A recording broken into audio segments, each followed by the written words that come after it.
Estamos de volta com Gente do Rio. Hoje conversando com Leonardo Soares, presidente da SEDAI, e também com Anselmo Leal, diretor de Relações Institucionais da empresa Águas do Rio.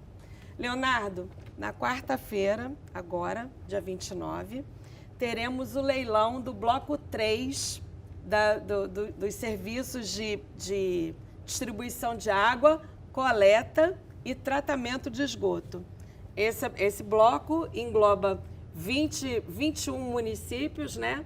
Incluindo cidades do interior, da Baixada e a zona oeste do Rio de Janeiro, não é isso? A expectativa do leilão é que ele obtenha o sucesso que obteve o leilão na primeira fase. Mas da outra vez só apareceu um interessado e mesmo assim retirou a proposta. O que vocês mudaram aí? O que vocês fizeram para despertar o interesse? Bom, primeiro são, assim, diagnosticando um pouco melhor, né? Essa história eu acho que merece um ponto de esclarecimento interessante. Quem eu falo com muita propriedade, inclusive, é o condutor desse processo, indicado pelo governador do estado, o secretário da Casa Civil, Nicola Missioni, que tem feito isso com esmero. Já esteve aqui com a gente também no Gente do Rio. Eu tive a oportunidade de acompanhar, excelente entrevista de todos os três.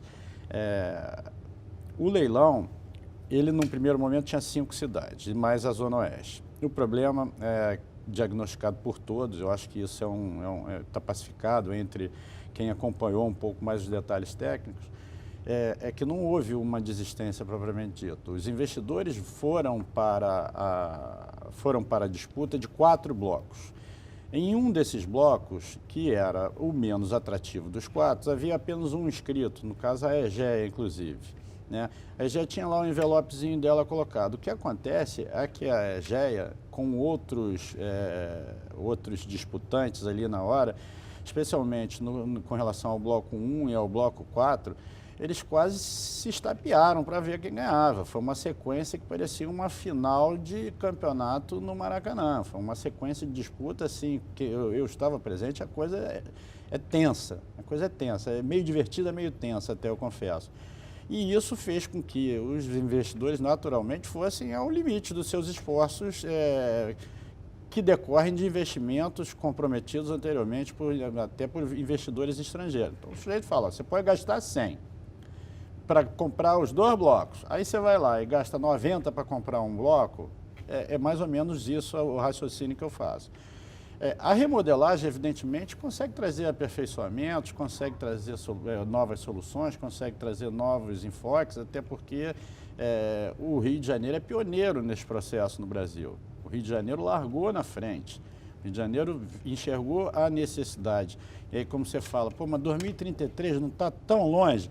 Olha, 2033 para a gente que precisa está longe para caramba, mas para quem tem que fazer tudo que tem que fazer, 2033 é uma meta ousada, não é uma meta simples não. Para quem passou 200 anos maltratando a natureza e gerando as condições adversas para que a realidade medieval, como você citou, esteja posta hoje no cenário, você em 10 anos fazer toda essa modificação. Obra de saneamento, quando você faz, é uma coisa que se trata muito de forma leviana, às vezes, por aí, porque obra de saneamento, você leva, às vezes, 2, 3, 5 anos para fazer uma grande estrutura capaz de fazer um saneamento. Então, não é uma coisa de amanhã está bom, infelizmente. E aí, Anselmo, então conta pra gente, por que vocês desistiram? Bom, a EGEA, como o presidente falou, participou de todos os lotes, ganhou o lote 1 e o lote 4, depois de um processo bastante concorrido, bastante competitivo, e por disciplina financeira foi necessário recolher a proposta do bloco 3, aguardar uma reestrutura, uma reavaliação financeira desse estágio, e a gente está preparado para o próximo certame aí que se avizinha. Pois é, vocês vão participar do próximo? A EGEA se apaixonou pelo Fluminense, a gente vai estar lá no dia 29, certamente. E o que mudou, o que fez o interesse, vocês retomarem o interesse? Na verdade, você se prepara para uma disputa com capital, com alinhamento com os investidores, com o time de proposta e vai para o leilão nessa condição. Quando nós ganhamos os 2 blocos, a nossa prudência financeira nos fez recolher, aguardar. Neste momento, nós conseguimos construir uma nova engenharia financeira que nos habilita a participar do leilão de maneira a vislumbrar eventual êxito lá no dia, mas certamente, como o histórico diz que é aquecido, a gente vai participar. Isso a gente vai participar de maneira bastante entusiasmada. A gente se apaixonou, como eu disse, né? A gente se apaixonou por essa missão que a gente recebeu do governo do estado e que a população do Fluminense tem nos dado a oportunidade de participar. Leonardo, na sua gestão, a SEDAI participou pela primeira vez do Hackathon, que é o maior evento de startups da América Latina, né? E vocês promoveram um desafio que era achar soluções para monitorar e deter a poluição de rios e mananciais. Qual foi a ideia vencedora? O Hack in Rio é um grande, é uma união de várias hackathons ao mesmo tempo. O tema que diz respeito à água tratada para todos, que é o Objetivo de Desenvolvimento Sustentável da ONU número 6, foi para o qual a gente foi convidado e se inscreveu. A Vale foi patrocinadora, nós figuramos como convidado e o apoio da Figital, através do Lúcio também, né? A gente recebeu o convite da organizadora, da Lindália Junqueira, e fomos lá. Inscrevemos o nosso desafio. O nosso desafio era o seguinte: o sujeito tem estação de tratamento de esgoto dentro de unidades fabris, dentro de grandes condomínios. Estações de tratamento de esgoto são grandes consumidoras de energia, grandes consumidoras de água. E num toque de mágica, num apertar de botão, de noite, o sujeito, para economizar energia e para economizar água, vai lá e desliga a estação de tratamento de esgoto. Sabe quem me contou isso? O barqueiro lá do canal de Marapendi. Ele me falou isso. Falei, gente, mas esse canal, esses condomínios todos... Aí eles me falaram isso. Ele falou, não, é porque às vezes eles desligam para... Infelizmente, é uma realidade... Gente, que absurdo. Aí tem fiscalização disso não, presidente? Pois é, o que acontece? Tem fiscalização, aliás, isso advém de uma provocação a nós feita... A gente foi buscar entender os problemas, né? E conversamos com vários atores desse cenário, com o Ministério Público, com a polícia, com os barqueiros, com pescadores do Guandu, e a gente entendeu que esse era um problema, sim, muito bacana de ser atacado, né? E ali o nosso compromisso era buscar o problema, o desafio. E a gente identificou isso como um desafio porque, para a polícia, o próprio delegado da Polícia Ambiental falou comigo determinada vez. Olha, isso é impossível, porque ele até usou uma expressão curiosa: se não tiver dedo de seta, a gente não consegue pegar, né? Se não tiver um dedo duro, a gente não consegue pegar, porque quando a gente chega lá, o sujeito aperta o botão e liga. E não tem flagrante, a gente não consegue então, rever. Então a SEDAI tem que ter informantes. Eu diria que essa solução que a gente foi buscar, ela beneficia a SEDAI indiretamente, ela extrapola, porque não é a SEDAI a responsável por essa fiscalização, né? Mas a gente quer disponibilizar, já que a gente bebe dessa água, entre aspas, já que a gente quer disponibilizar uma água melhor, tudo que no curso, independente se é responsabilidade nossa ou não, tudo que no curso da captação da água a gente puder fazer para melhorar a qualidade, a gente vai fazer, até porque diminui custos de tratamento para nós. Então, a solução que se sagrou vencedora foi de uma startup chamada NOAA Smart City. A NOAA, ela desenvolveu um sensor que foi eleito a melhor da vertical ODS 6 e a melhor das soluções de todos os outros desafios propostos ao longo do Hackathon, né? Que legal. E essa startup é de onde? Essa startup é do Rio de Janeiro. Olha. Formada com pessoas do Rio de Janeiro, cariocas e fluminenses, funciona no Rio de Janeiro, para o Rio de Janeiro, e a solução dela é mentorada por gente nossa da companhia. A gente colocou ao longo da madrugada, isso ocorre numa sexta, vai de sexta a domingo, né? A base no formato do Hackathon, é pizza e Red Bull, e fica acordado até colocar a solução de pé. Muito jovem, né? Muito jovem. Aliás, hoje já é um curioso, isso é uma mescla, isso é muito legal, porque assim, os jovens estão cada vez mais entendendo e ensinando aos mais velhos que um precisa do outro e conseguindo funcionar junto. Isso, aliás, é uma coisa que a gente tem fomentado bastante, inclusive, dentro da própria atual gestão da SEDAI. Então, eles desenvolveram um sensor de IoT, de internet das coisas, portanto, que roda via rede LoRa, e ele consegue detectar e entregar dentro de um dashboard, dentro de uma planilha com um gráfico exato para a gente, a qualidade da água aferida pouco depois dos despejos disso. Portanto, sem a necessidade, remotamente ele tem como identificar algumas substâncias na qualidade da água que só estão presentes se tiver havendo um despejo pouco antes de onde está localizado o sensor. Isso gera informe automaticamente. A nossa intenção é que a gente possa gerar... Já conseguiram um informante. Já conseguimos nosso informante. Informante tecnológico. É isso aí. Esse, o raciocínio é perfeito. Vou roubar a tua expressão, se você me permitir. Pois é, já pode botar o nome. Não é? X9, informante, no equipamento.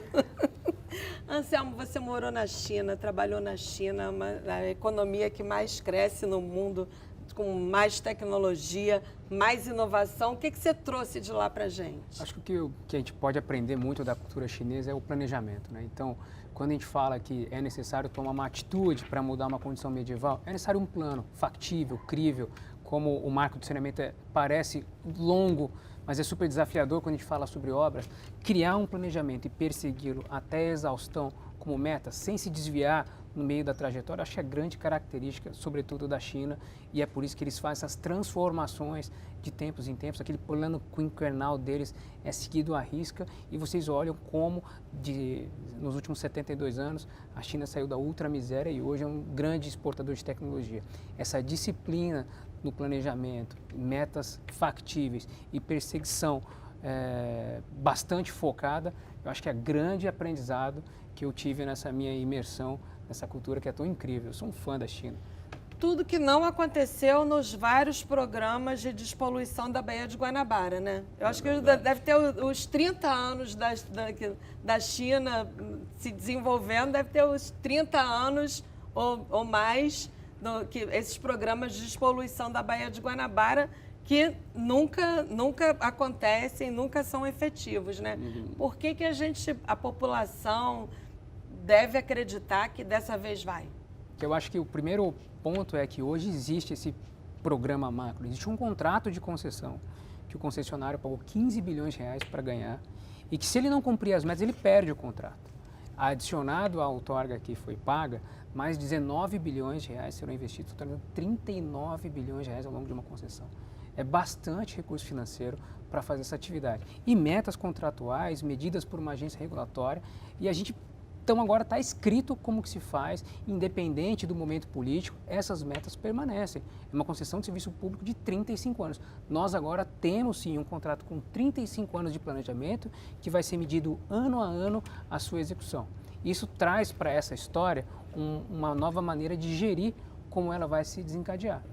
Eu acho que essa é a grande inovação dessa nossa nova discussão de um tema tão antigo. Se me permitir acrescentar, esse é um ponto nodal que ele colocou, né? Tem dinheiro na mesa, o empresário botou, o investidor colocou o dinheiro na mesa. O investidor não quer perder o dinheiro. Do outro lado, o que eu gostaria de chamar a atenção, parece que o Estado aprendeu com os erros cometidos no passado e não está repetindo o mesmo erro. A modelagem feita atualmente e colocada pelo governador Cláudio Castro, ela é muito inteligente sob o ponto de vista de, olha, você coloca o dinheiro, assume o risco e entrega o compromisso. Não é o Estado tomando um financiamento para depois fazer uma obra para se saber se vai dar certo ou não. Então, acho que é o... Mas historicamente o Estado, ele não é um bom fiscal, né? Pelo menos, não estou falando... Estou dizendo que agora, mas historicamente acontece isso, né? Anselmo, como que a população pode acompanhar esse trabalho? Bom, acho que... E ver... Acho que são duas discussões. Assim. A gente tem uma política de comunicação bastante transparente. Nos próximos dias a gente vai publicar um hot site para monitoramento da população, para que elas saibam a evolução daquelas 100 obras que nós prometemos, e a gente sempre vai atualizar isso. Aí vai poder acompanhar pela internet. Existe todo um conjunto de outros atores que monitoram esse assunto. Então, o Ministério Público tem um grupo de trabalho da escassez hídrica, que tem acompanhado a temática de esgoto. A sociedade civil organizada hoje olha para a temática do saneamento como um dos principais pilares da Agenda 2030, né? Então, nós temos até 2030, o mundo está discutindo 2030, sobre quais são os passos para que a gente resolva problemas estruturantes da humanidade que vai garantir a nossa vida nesse planeta. Então, hoje nós temos uma ambiência de regulação que vai muito além de um agente regulador, tem uma agência forte no Estado independente que vai acompanhar isso e toda uma sociedade que não aceita mais essa discussão. É impossível a gente não trazer esse tema para a mesa e achar que a população não vai se importar. Eu acho que hoje a população é bastante informada e o usuário, quando ele recebe lá na casa dele o serviço de água, ele sabe que tudo aquilo depende do futuro da nossa comunidade. Historicamente, de fato, o Estado é um péssimo fiscal. E é justamente nisso que o Estado desta vez acertou, na minha opinião, com bastante firmeza. Porque ele mantém, evidentemente, as responsabilidades de fiscal dele, Estado, mas, assim, a responsabilidade pelo dinheiro investido deixa de ser dele, Estado, e do investidor. A meta está no investidor. Então, o investidor coloca o dinheiro na frente. Se não der certo, perde o dinheiro investido. Então, essa responsabilidade é como se ela tivesse sido dividida com o investidor. Eu acho que isso é um acerto muito grande. E isso nos alimenta a expectativa de que, de fato, isso vai acontecer. Torcemos para isso, porque realmente